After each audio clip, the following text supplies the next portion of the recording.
Thank you so much, any of you who have connected with me by emailing or sending a wee message to us. It's really lovely to hear about your experience in doing our designs here. Now, today I am going to show you how to make something quite as lovely as my little flower power bracelet. Now, in the summer in the UK over here, we have lots of different festivals that people go to, and they're all into the amazing sort of 60s, hey man, flower power, which actually I'm afraid I was really there for. But now my contribution can be to help people make things to go to the festival in instead. So without further ado, I'll take you down to my little Kobe ring on the bead board, which is where my sumo wrestlers, these two little hands of mine, show you how to make things. Right, here we are down on my bead board in my magic fairy ring here, and I've actually just got out one of the millions of boxes that I have in my studio. Literally there are hundreds and hundreds of them, but I just wanted to show you these particular compartments because they're what we call bead mixes, and the benefit of bead mixes is clearly that you get a mixture of beads. Oh, duh! State the obvious, Kleshna, but when you're making something like, I'm just going to take that away, these rather pretty bracelets, bead mixes are really great because I've made this bracelet from just buying or having a mixture of beads that might be the end of something that you've done, which is a really good way of using up in a rather exquisite way a mixture of beads that you have where you've only got a few of them left. And these little flowers only take a few beads, and I personally find that they look much better when you use a mixture of colours. I mean, there's one here where I've only used 2 colours. Can you see this little pink baby here? But then this one here, I've used 3 colours. And I prefer the ones with 3 colours, but hey, the choice is yours. So to make these wonderful little flowers, you will need 8 beads in one colour, 8 twin beads that is, 8 twin beads in another colour, 16 in a third colour, and 1 tiny weeny little 4mm bicone crystal, which I like to use as my centrepiece in them. I do have a pattern for this. You can email us at kleshna@kleshna.com. We are starting to charge for our patterns, but not because we want the money, but I'd like to actually raise as much money as I can for Alzheimer's Society, because I really think that they're quite near to getting a cure now. So that would be what your money will go towards. And you will need a length of wildfire thread or Nymo thread.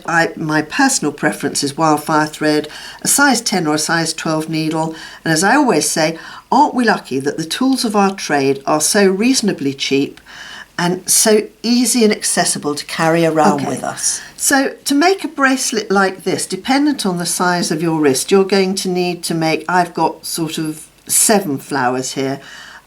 I've got a bit of a titchy wrist. It's the only part of my body that is small, as I always say to everybody. And I'm putting my first 8 twin beads onto my size 10 needle now. And as in the tradition of most beading things, I'm going to make them into a circle around my index finger, and I'm going to hold a piece of cord in my hand because it helps me, and I'm going to use the top of my finger to go through all of these beads again.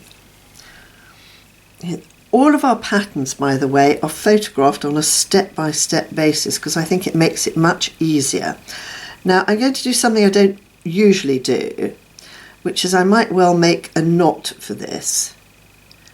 I like to go up the middle here because it means that it pulls everything into true, and I'm only going to do just 1 knot, and later on I will come around with my little stealthy zapper. So there we go. This is how you start this. Hold on, let me take that away so you don't see that. Right. Oh, hold on. Let's get out there. Behave, little bead. Okay, so we have literally 8 beads. We've made it into a circle and we've tied a weenie knot. And this is going to take minutes to do.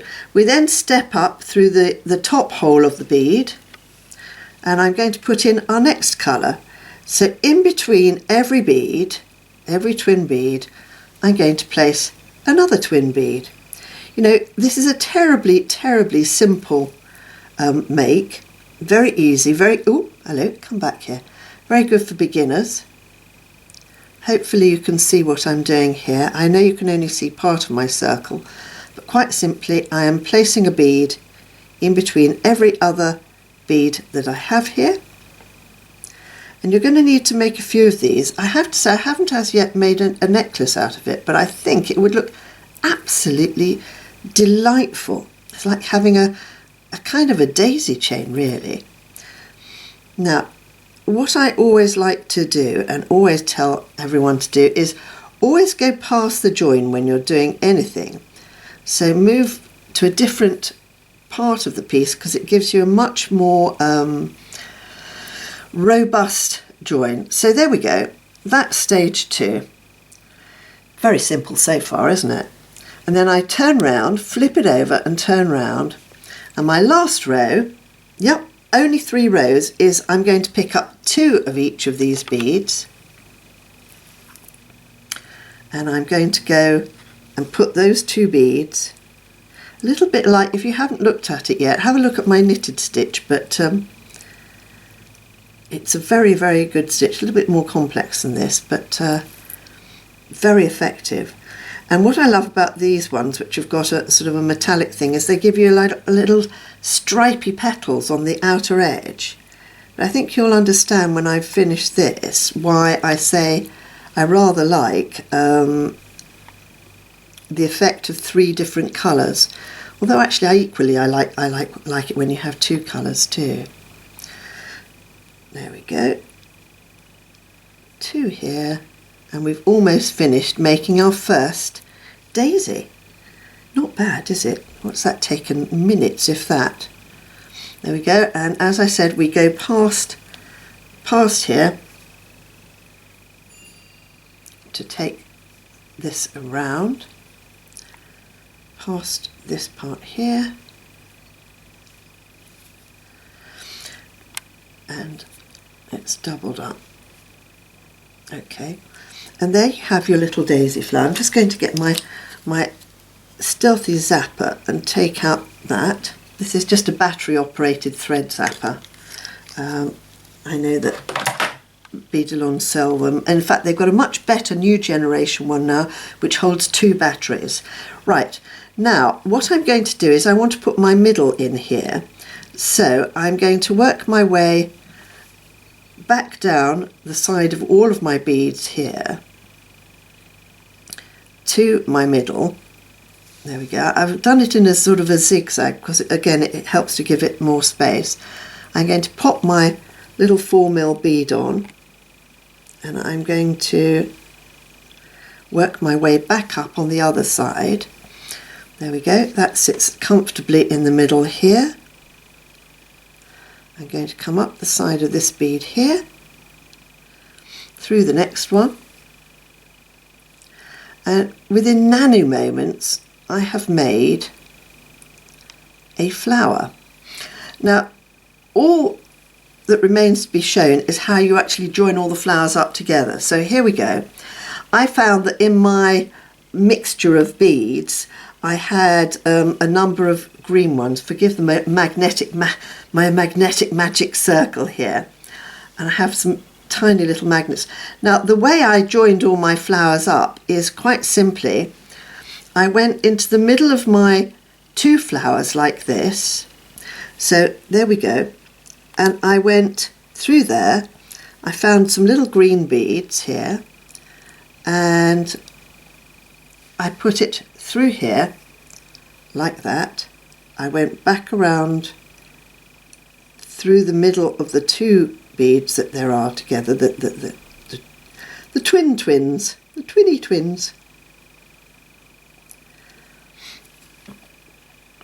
I went up through here I then stepped up on my green bead here. Then, in order to join that one to that one, I'm going to get my next bead, my next little beaded flower, sorry, and you'll see there's a little piece in between these two, so it's there I want to join it. So my thread is coming out of there. I'm going to go in through that bead because what I want to do is I want that to sit in the middle. I'm going to then go down the side of this bead, through to in between the two twins here, and then I'm going to go in between here. Now you don't have to have a green joining bead, I was just, because they're flowers, I'm thinking of leaves, etc. You know what it's like. Has to be perfect, of course. And there we go. I've joined two beads. You can then zoom all the way around the other side here and pop your next bead in so that that will sit diddly pom. Hold on, let's get a little pin. Ooh, God, they're very jumpy, these little beasts, aren't they? So that that will sit in here, etc., etc. And once you've finished, so really the best thing to do is to make all of these flowers first and then join them all up. And you too can have a beautiful bracelet like mine, which looks just like that for when you're going to your pop concerts.